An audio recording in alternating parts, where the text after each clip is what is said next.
Boa noite, boa noite. Segunda-feira, 19/2/2024, 19 horas. 19 horas é dia de, segunda, 19 horas é dia de live, CIV Live. Vamos chegando aí, moçada, vamos chegando. Hoje nós vamos ter uma convidada muito especial na live. E é até bom, porque ela instiga perguntas, a gente vai tentar responder as perguntas dela. E vocês também podem deixando aí suas dúvidas, tá bom? Que a gente também vai respondendo, ok? Essa convidada é o seguinte, é a Tarsila, ela mora na Europa e ela está fazendo um trabalho muito bacana na Europa, porque lá tem muito turismo médico, né? Então, essa questão do turismo médico lá, vocês estão me ouvindo, gente? Estão me ouvindo? Estão me ouvindo? Boa noite. Me fala aí se está ouvindo ou não. Senão eu desligo e entro de novo. Oi, Princesa Adriele, tudo bem? Ah, já está ouvindo. É que ela é ansiosa.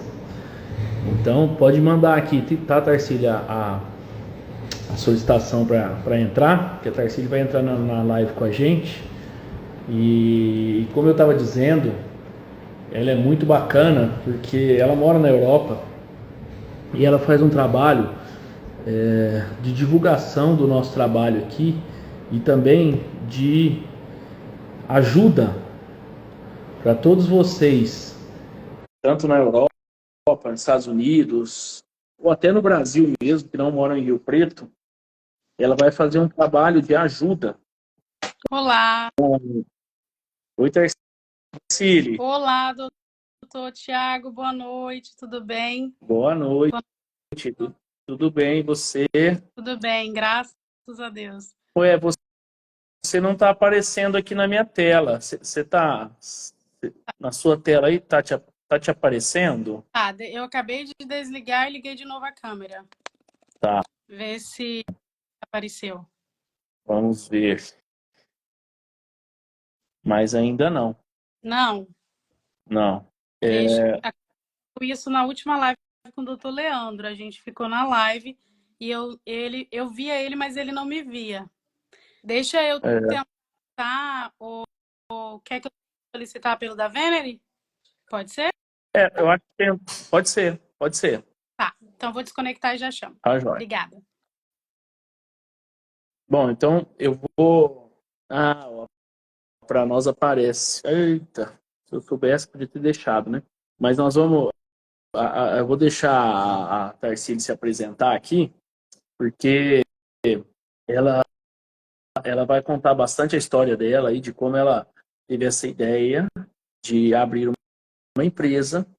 É uma empresa facilitadora, na verdade. É uma empresa que vai dar os caminhos para quem quer operar aqui no Brasil e vai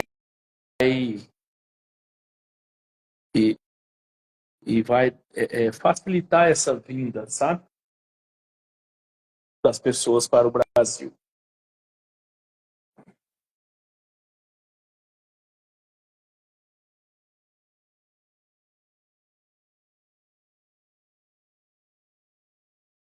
Vamos ver se a Tarsília já nos chamou. E aí, mesmo assim, gente, vocês vão fazendo as perguntas aí. Bom, enquanto a Tarsília não chama, vamos conversando, né? Pessoal, é o seguinte. A gente sempre... Ó, peraí. Vamos ver. Mas a gente sempre fala, né, pessoal, que que é para tentar... Pronto. Me vê? Não, mas o pessoal tá te vendo, viu, Tarsília? Tá. Na verdade, eu saí, doutor, porque o senhor ia precisar sair do seu e eu convite. Mas como o senhor ficou online aí na live, então eu não consegui chamar, convidar. Queria que você fizesse de forma. Se não, a gente pode dar continuidade também, se não houver nenhum problema. Não, eu acho que o público tá me vendo, tá te vendo. Olha lá, o pessoal tá falando, aqui tá normal. E realmente agora eu entrei aqui coloquei no computador aqui e eu te vi aqui. Então, eu estou conseguindo te ver. Que bom, então. Tá Boa bom? noite novamente a todos. Boa noite, doutor. Desde a Espanha. Hoje nós estamos aí em viagem, mas estamos trabalhando. Atualmente, o pessoal aí que já é, né, ouvinte aí do doutor e paciente, nós moramos aqui no exterior, mas nós trabalhamos com assessoria desse turismo médico aí no Brasil. Então, nosso intuito da live hoje é para trazer alguns esclarecimentos, tanto para o público do Brasil quanto da Europa. É isso aí, Tarsila. Eu estava aqui contando para eles um pouquinho da sua história e do seu trabalho. E eu gostaria que você falasse aí para eles, a princípio, como que é o trabalho da Venere, como que você consegue desenvolver isso, como você consegue facilitar a vida de quem quer operar aqui conosco, né? Você tem uma parceria muito forte com o pessoal da cirurgia plástica também. Eles vieram fazer bastante cirurgia plástica já, né? Como que é? Conta para nós. Exatamente. Então, pessoal, desde o ano passado eu fui para o Brasil, eu também sou operada, eu já fiz 2 cirurgias plásticas e em uma dessas viagens ao Brasil, já morando aqui no exterior há muito tempo, surgiu o interesse, né, de buscar mais conhecimentos da área, por quê? Morando no exterior, eu marquei consulta e aí eu consultei durante 2 anos. Quando eu cheguei no Brasil, eu não gostei do meu médico pessoalmente. Então, eu me frustrei devido a gente estar se programando, né, para ir para o Brasil, porque é o nosso país de origem e é onde nós confiamos mais nos nossos médicos. Veio essa questão na nossa cabeça e aí, conversando com o doutor Paula, que é o nosso médico cirurgião plástico hoje da equipe, a gente decidiu, né, criar aí uma estrutura para assessorar essas pessoas que vinham da Europa para o Brasil. Geralmente, quem está aqui na Europa vai para o Brasil por uma viagem para ver uma coisa de documentação e vários outros itens. Mediante isso, nada melhor do que programar para realizar o sonho da cirurgia plástica, até mesmo da cirurgia bariátrica, que é a sua especialidade hoje.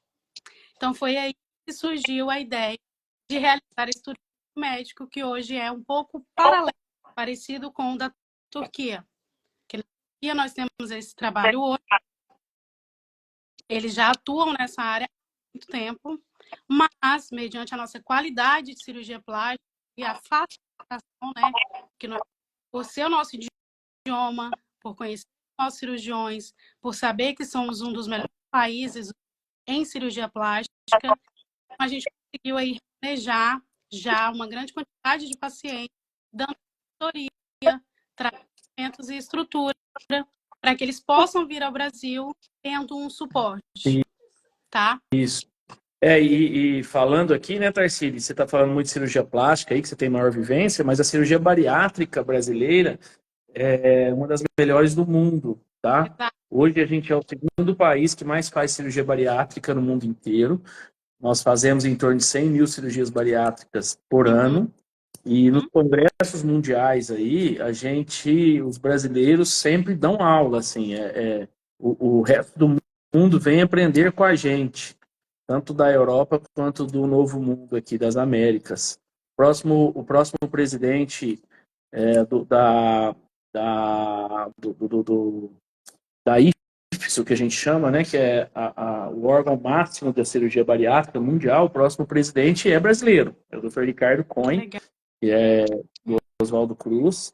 Então, nós estamos aí muito à frente, né?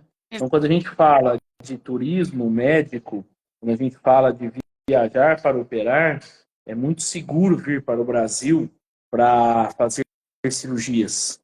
E a gente tem Exatamente. uma vantagem em relação à moeda, né? Infelizmente, a nossa moeda está muito fraca. E aí, acaba que um valor relativamente baixo em euros é um valor que paga a cirurgia tranquilamente aqui, né, Tarsílio? Você pode até falar melhor que eu disso daí. Exatamente, doutor. E assim, só para poder ajudar mais o pessoal a entender, tanto da plástica, para nós, a gente já engloba dentro da Venere também a plástica, né? No caso, cirurgia bariátrica, porque e logo depois dela também já vem a cirurgia reparadora, né? Que é tirada de pele. Então, a gente considera tudo o nosso complexo de cirurgias. Mas o nosso foco é a cirurgia plástica e hoje, com a parceria com o senhor e com outros médicos também, no Brasil, a cirurgia bariátrica, que hoje, inclusive, é o tema da nossa live, porque já tem muitos pacientes aqui na Europa me procurando Inclusive, nós já temos mais consulta para a semana que vem também de uma paciente de Londres. Já tivemos outra recentemente também, né? Por quê? Porque as pessoas hoje, elas estão muito sedentárias.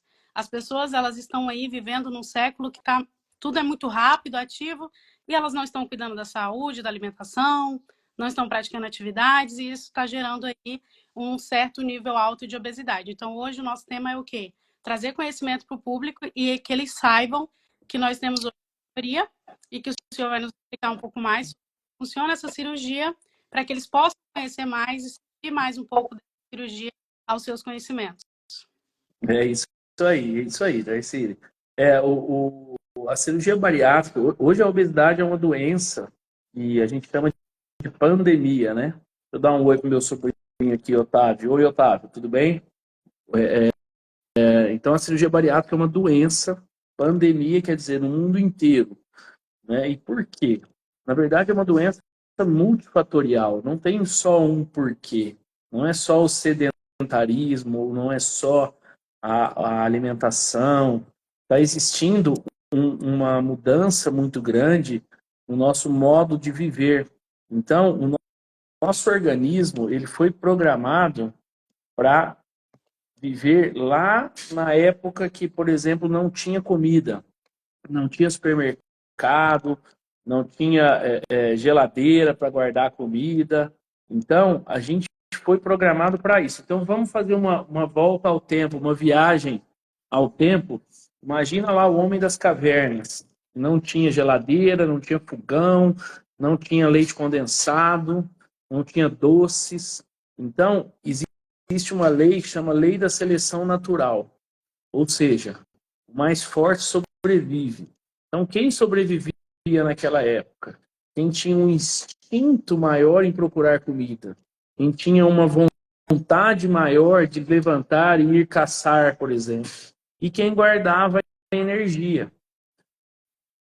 Então, isso foi passando dos séculos e dos tempos, e hoje, quem sobreviveu? Quem somos nós hoje? Nós somos aquele mesmo homem das cavernas com o instinto de guardar energia.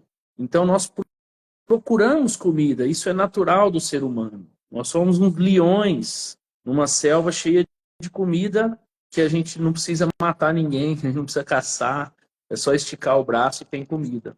Então, está muito difícil mesmo o controle da obesidade. E é muito difícil, é muito mais difícil no tempo que a gente está vivendo, que a gente não precisa nem fazer o esforço de abrir o vidro do carro mais, né? Tudo eletrônico. A gente não faz realmente esforço nenhum mais. E isso é sinal dos tempos, é a modernidade. Então, por exemplo, quando a gente está fazendo uma dieta, a gente está indo contra esse instinto nosso. Então, por exemplo, eu vou dar um exemplo aqui para vocês. Se vocês comem hoje 2.000 calorias, normal, mais ou menos, 1.800 a 2.000 calorias, e aí você vai na nutricionista e a nutricionista pede para você fazer uma dieta de 1.200 calorias, certo? Isso é mais ou menos o que acontece. Quando você está fazendo essa dieta de 1.200 calorias, o seu corpo não entende que isso é bom para você, que você quer ter um déficit calórico. O que ele entende? Que você está lá na caverna, que está chovendo, que tem um dilúvio, que você não tem o que comer. Poxa, esse cara comia 1.800, 2.000 calorias ontem. Hoje ele está comendo 1.200. Eu preciso salvar esse cara. O que ele faz? Diminui o metabolismo e aumenta a fome. Então, quando a gente está fazendo dieta, a gente justamente está indo contra os nossos instintos. E aí o nosso corpo vai se proteger. Então, se você está comendo menos, o corpo também está gastando menos. E ele está te estimulando a ir comer. Por isso que é tão difícil fazer dieta. E é por isso que quando a gente faz dieta, a gente perde 2 quilos numa marra danada. E se a gente sai um pouquinho da dieta, a gente vai ganhar 4 quilos dos 2 que nós perdemos. Entendeu? Né? Para nós aqui na Europa, eu sei que o Brasil também é muito corrido, mas as pessoas parecem que estão ainda mais à frente em questões de movimento. É o dia todo correndo para lá e para cá, acaba aí, né, ficando preso nessas comidas de fast food, nessa correria, não se alimenta bem, ingere mais as comidas adequadas, saudáveis, e aí chega no fator principal, né, da nossa live hoje, buscar ajuda para poder voltar de novo para o É início. isso aí. Tarsila, antes de entrar nisso daí, me fala um pouco, acho que interessou aqui pro pessoal. Você acha que a comida, a qualidade da comida da Europa, você que conhece bem os dois, né? Tanto a Europa quanto aqui no Brasil, você acha que a qualidade da comida na Europa é pior do que aqui no Brasil? A facilidade de fast foods aí é maior? Olha, doutor, possivelmente sim. Por quê? Porque aqui as pessoas são programadas para o rápido. Ou seja, você já acorda, você já pega metro, é correria. A maioria das cidades no interior você tem assim menos essa questão de cidade grande, capital. É óbvio que a gente pode ir para São Paulo da vida, né? Paralelo, Rio de Janeiro. São lugares que tem esse corre mais diário de metro, de trem. Então as pessoas aqui elas saem da cidade muito pequena e andam de trem, de metro. Então é essa correria o dia todo. Então eu acredito que devido a isso os países aqui da Europa acabaram se adaptando mais a essas comidas processadas, assim também, né? Nós temos aí o caso dos Estados Unidos, que nós sabemos que lá é onde tem uma de alimentos industrializados, se eu não me engano, se essa informação está correta, né? E aqui não está muito diferente. É muito difícil você sair aqui. É óbvio que tem os restaurantes, tem os supermercados, mas traz um brasileiro, traz um latino para morar aqui e você deixa ele aqui com a alimentação do país de origem. Por exemplo, hoje eu estou falando da Espanha, mas eu conheço a culinária europeia, a culinária da Inglaterra, onde eu moro atualmente. Então, assim, as comidas são mais dos outros países também. Então, procura comida em qualquer lugar. Então, às vezes, a pessoa não gosta de uma comida indígena. Às vezes, a pessoa também não gosta de comida da Grécia. E é o que mais tem. Porque lá eles tentam trazer o alimento, né, de todos os outros países, porque está todos lá. E é difícil até você encontrar um supermercado para você comprar comida brasileira. Então, é difícil até para você produzir a sua própria comida brasileira. Então, eu acredito que isso, além de nós aí também, não correria mesmo é que faz com que a gente acabe comendo mal. Sim, é isso aí. E a gente é um reflexo do que acontece na Europa e nos Estados Unidos, né? Então, eu acho, por exemplo, o que está acontecendo aí hoje, daqui 5 ou 10 anos, vai acontecer aqui, né? Exatamente. Então, acho que nós estamos indo por esse mesmo mau caminho aí em relação à comida, né? Tá bom. Então, doutor, Ô, Tarsila, parece que surgiram algumas dúvidas aí durante a semana sobre a cirurgia bariátrica, como que é? Vamos lá, vamos falar um pouquinho disso? primeiro que as pessoas já estão perguntando quais são os diferentes tipos da cirurgia, né? E o que uma da outra, para começar. Vamos lá. Hoje nós temos regulamentado 2 tipos de cirurgia.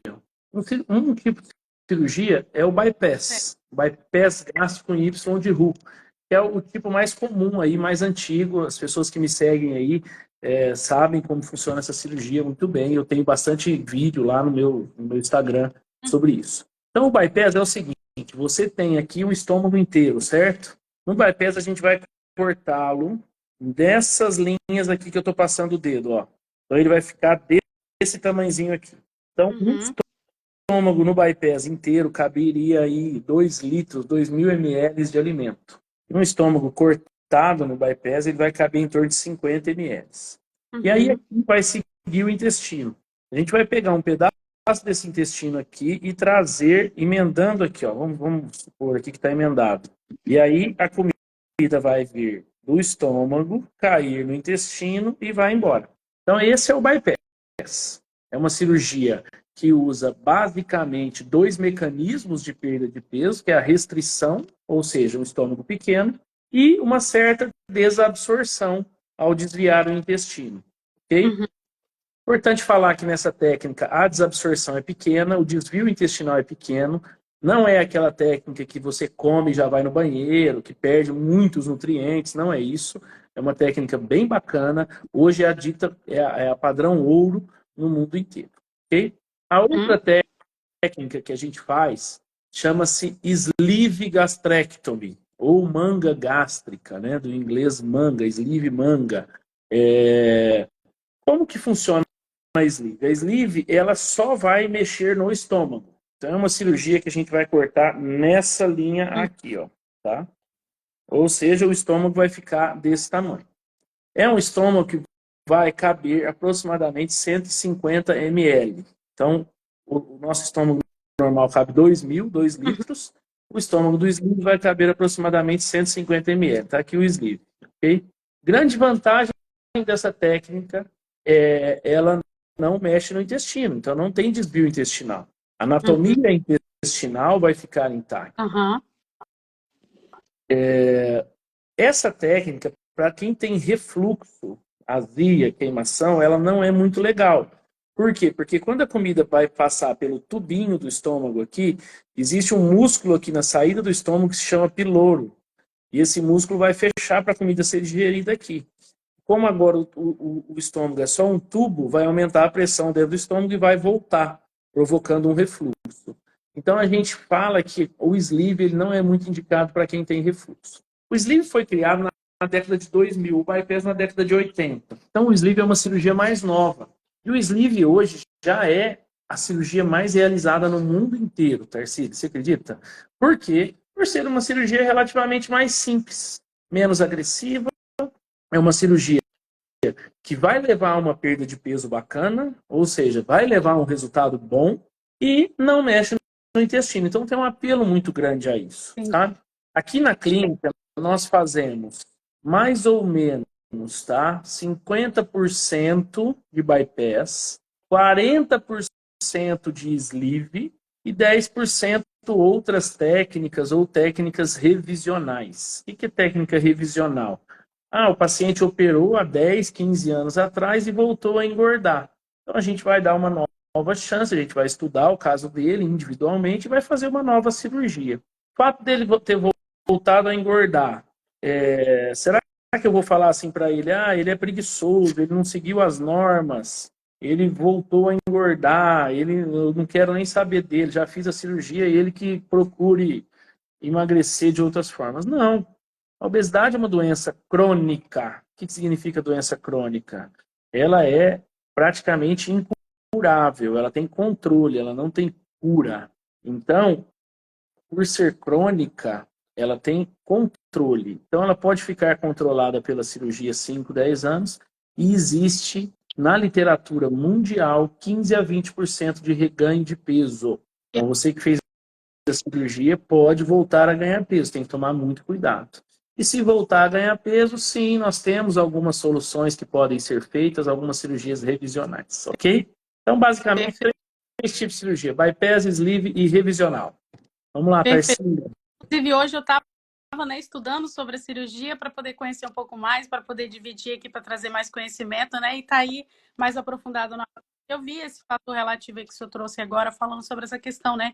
De que pode haver essa reversão, né? A pessoa tem que entender que depois dessa cirurgia, ela também tem que ter uma mudança de hábito, uma mudança de atitude e o mais importante, que a partir daí ela vai ter que ter a consciência de, como você mesmo falou agora sobre essa questão da doença crônica, ela é para sempre, por quê? Porque é importante. Como várias outras áreas da vida, a gente tem que determinar que a gente vai querer ali para alcançar e vai ter que continuar. Então, hoje, que a maioria dos pacientes que chegam já vem com ciência também psicológica, né? Precisa ser tratada, e o importante é que na nossa preparação para essa cirurgia dos pacientes, o senhor também fornece aí a parte psicológica, nutricionista, né? Com certeza, com certeza. E essa é a parte fundamental, viu, Tarcísio? Para quem quer manter a perda de peso pós a cirurgia, a parte psicológica e a parte da nutricionista é muito importante. Ótimo. Doutor, e quais são os critérios elegíveis aí para poder a pessoa realizar essa cirurgia? Na verdade, Tarcília, assim, o paciente que tem obesidade, ele pode nos procurar para a gente conversar sobre a obesidade e para a gente ver qualquer tratamento para ele. A obesidade é uma doença, ela tem que ser tratada.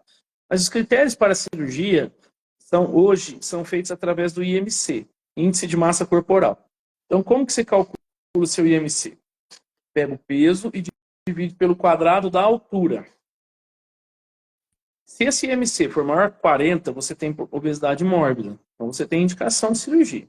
Se o seu IMC for maior que 35, você terá indicação de cirurgia se você tiver 2 ou mais comorbidades relacionadas à obesidade. O que significa isso? Se você tiver diabetes, pressão alta, colesterol alto, gordura no fígado, refluxo, ovário policístico, incontinência urinária, dores nas articulações, osteoartrose. Então, qualquer uma delas já vai ajudar, entre aspas, a você ter a sua indicação pelo convênio.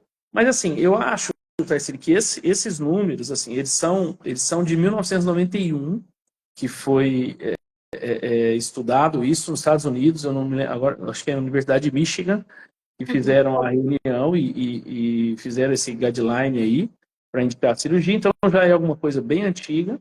Já se indicam cirurgias em obesidade grau 1, ou seja, IMC entre 30 e 35 com diabetes. Também já está indicado em alguns países. Aí o Brasil ainda está patinando nisso. Então, é isso que eu falo. Você pode vir conversar que a gente vai ter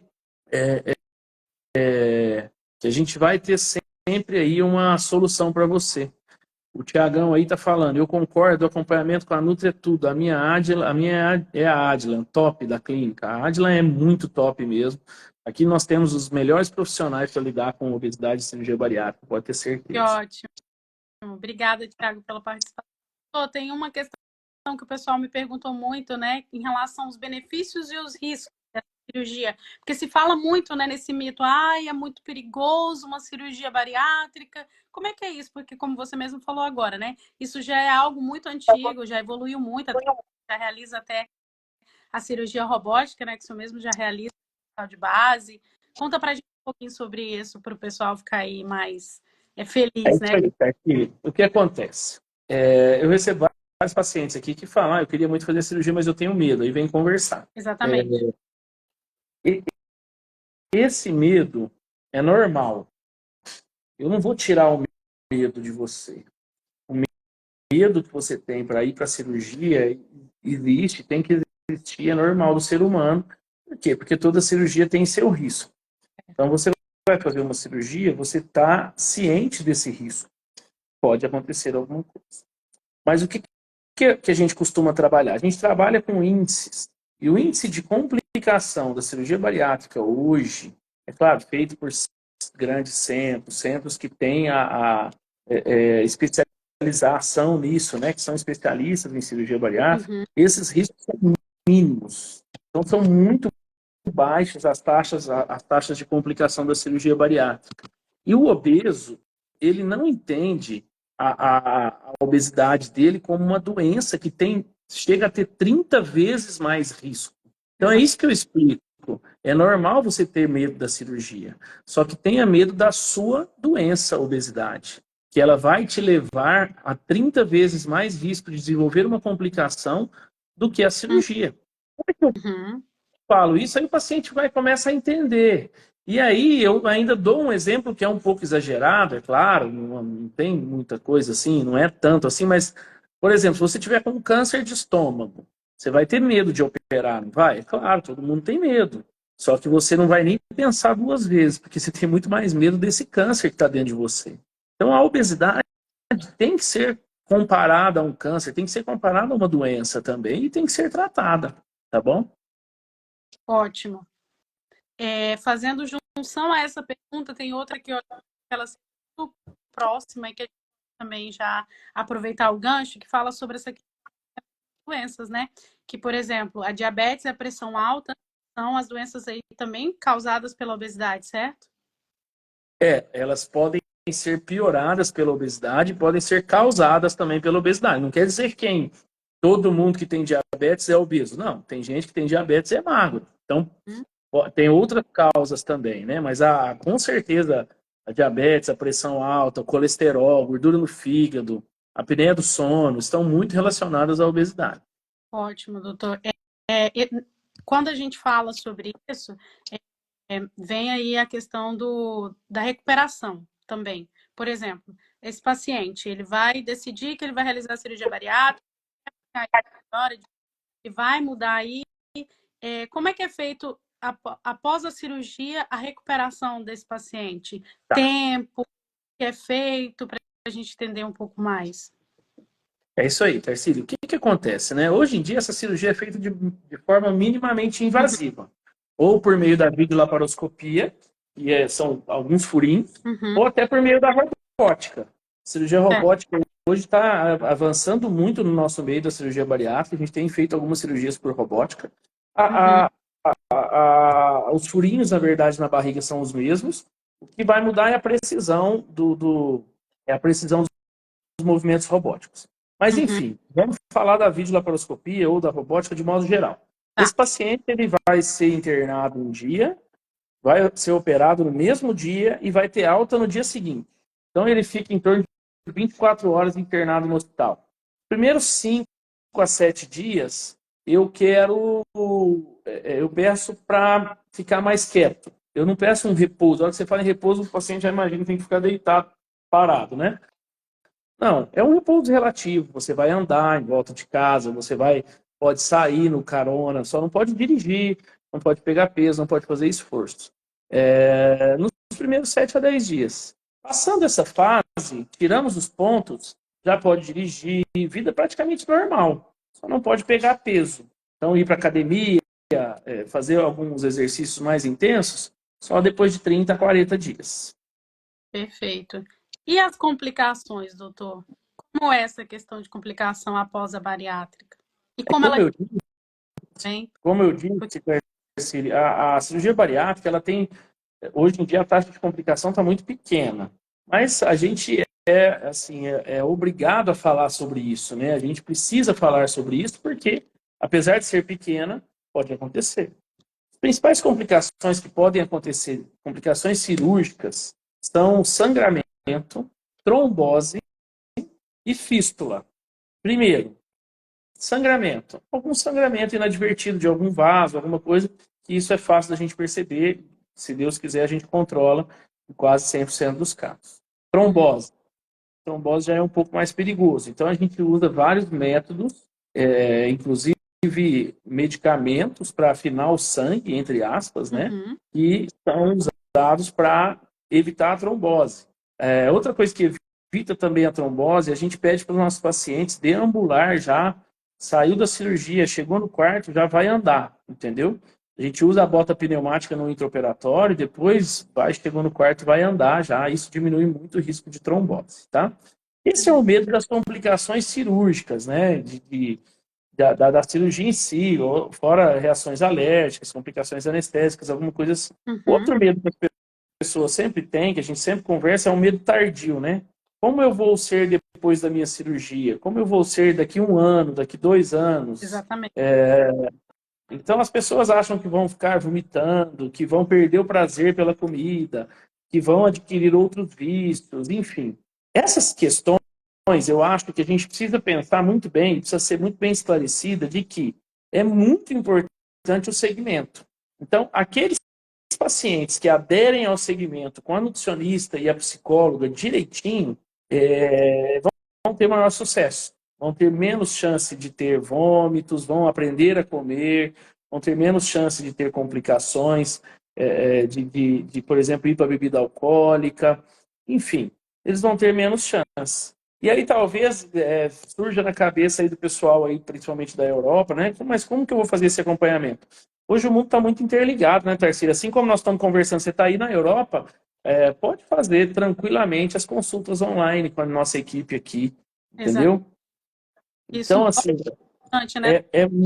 é muito importante e é muito tranquilo de se fazer esse segmento, entendeu? Ó, nós estamos com um ouvinte aqui que perguntou, doutor, se a trombose, até quanto tempo depois da bariátrica pode dar? O mais arriscado é nos 7 a 10 primeiros dias. A tortelerica, né? Tortolerica. Perfeito. Isso. Tortorelerica, sei lá. É mais comum até nos 7 a 10 dias, mas pode dar até 30 dias, tá? Então, por isso que a gente fala sempre, às vezes vai viajar, eu libero para viajar com 7 a 10 dias, mas assim, sempre levante, vai fazer uma viagem longa de avião. Levante a cada 1, 2 horas, põe o despertador, levanta, anda no corredor do avião, faz esse movimento com as pernas. Isso até para quem não opera, né? É importante fazer isso também. Não só na bariátrica, como na cirurgia plástica também, eu sei porque eu viajei pós-cirurgia e eu fiz todo esse procedimento a cada 2 horas, estava eu lá andando no voo, graças a Deus também tudo certo, fui muito bem instruída, né? Excelentes médicos, ou seja, também participação dos melhores médicos do Brasil hoje, doutor Tiago, doutor Bozola. É um privilégio ter vocês conosco também nessa parceria da Venere. Já agradecer, doutor, a sua disponibilização aí sempre por estar nos esclarecendo, né, e trazendo conhecimento da sua área, que é tão importante, né? Devolver aí às pessoas a sua autoestima, né? Devolver que um dia foi perdido por causa dessa doença. Doutor, então já falamos de quase tudo e a gente quer saber também sobre a questão de peso. O que é pedido, qual é a expectativa, né? Não, dessa... Muito legal. Bom, na verdade, assim, eu que agradeço a oportunidade de estar junto com a Venere, porque a Venere acaba fazendo uma interligação nossa com o mundo, né?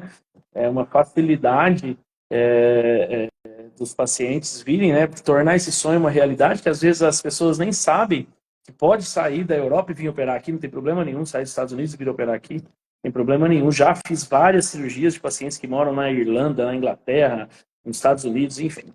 Então, eu agradeço a parceria aí. Em relação à expectativa de perda de peso, o que acontece? A gente trabalha um pouco com porcentagem, tá? Às vezes eu recebo paciente aqui que tinha, por exemplo, 120 quilos e operou. 1,60 m, vai dar um IMC aí em torno de 40 e operou. E chega no primeiro mês, perdeu 15 quilos, o que é ótimo. Ah, mas meu vizinho, quando operou, falou que no primeiro mês perdeu 30, mas ele tinha 200. Né? Então, a gente tem que trabalhar com a porcentagem de perda de peso.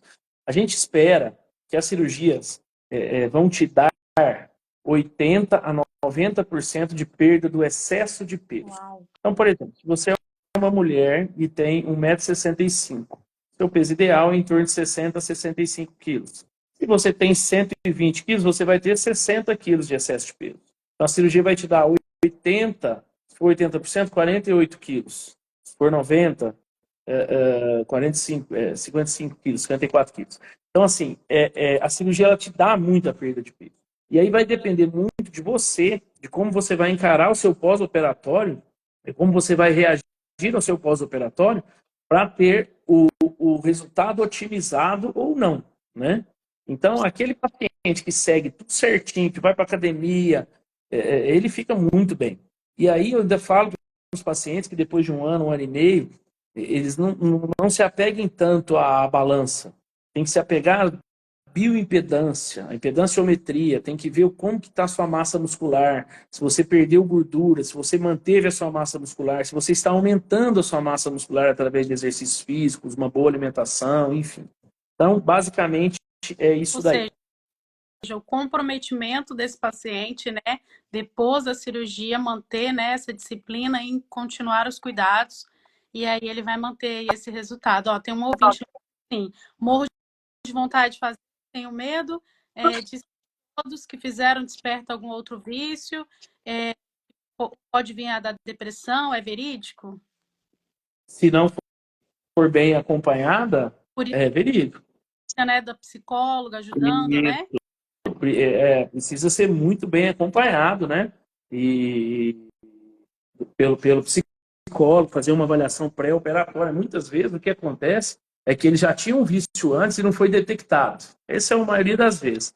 Então o cara fala, virou alcoólatra. Não, precisa ver se ele bebia antes, né? E antes de fazer a cirurgia ninguém fala nada. Depois que faz a cirurgia, muita gente quer lançar pedras para a cirurgia aí. Então, mas mesmo assim, acho que é muito importante esse acompanhamento mesmo, essa detecção no pré-operatório e o acompanhamento também. Não só durante, como também depois, né, doutor? Doutor, então, Exato. assim, depois de tudo isso, a gente já sabe qual é o procedimento, qual é o tipo de cirurgia, quais são as expectativas de perca de peso, o que é importante durante essa formação. E aí, teve uma paciente também que nos fez uma pergunta hoje na caixinha de perguntas, que eu acho que é bem viável a gente abordar esse tema, que é o quê? Depois da cirurgia plástica, a gente sabe que esse peso é excesso de pele. E aí é onde entra, né, a cirurgia reparadora, né? Que é onde vai ser para retirar. Então, quanto tempo depois da bariátrica ela pode realizar essa cirurgia da remoção de pele, a palavra, né? Uhum. São as cirurgias reparadoras mesmo, viu, Tarcísio? A gente libera geralmente depois de 1 ano e meio após a cirurgia, se o peso estiver estabilizado e as vitaminas estiverem tudo ok, aí a gente já libera também as cirurgias plásticas, tá bom? Ótimo, então. Eu acredito que as dúvidas, né, sanadas, mais alguma observação que o senhor tem para nós em relação à cirurgia, alguma outra orientação, ou mesmo... Não, eu quero dar um recado aqui pro pessoal. Um beijo a todos. Fale sobre anticoncepcional, por favor. Na próxima live prometo que falo. Hoje estourou até o tempo aqui. Eu tenho uma reunião agora, vocês vão me perdoar. Mas queria agradecer muito a Tarsília e a Venerey por estar juntos, por ser nossos parceiros. Você que mora fora, ou você que é aqui do Brasil também, começa a seguir a Venerey aí, que é um trabalho maravilhoso de facilitação para os pacientes que querem vir para o Brasil operar, e é muito vantajoso. O que a gente tem visto aí são países, principalmente na Europa e também aqui no México, são países que vão operando aí de qualquer maneira, e aí é bem arriscado, viu, gente? Então tomem cuidado, tá? Muito obrigado pela participação. Acho que eu vou encerrar por aqui, Tarsília. Beijo. Quer dar um tchau aí, pessoal? Obrigada, pessoal. Segue lá a nossa página. Qualquer dúvida é só mandar lá que a gente vai estar lá respondendo tudo. E aí a gente vem falando sobre outros temas depois, abordando mais aí dúvidas. E obrigada pela disponibilização, doutor. Excelente noite. Valeu. Beijão, gente. Beijo. Prazer. Beijos. Tchau, tchau.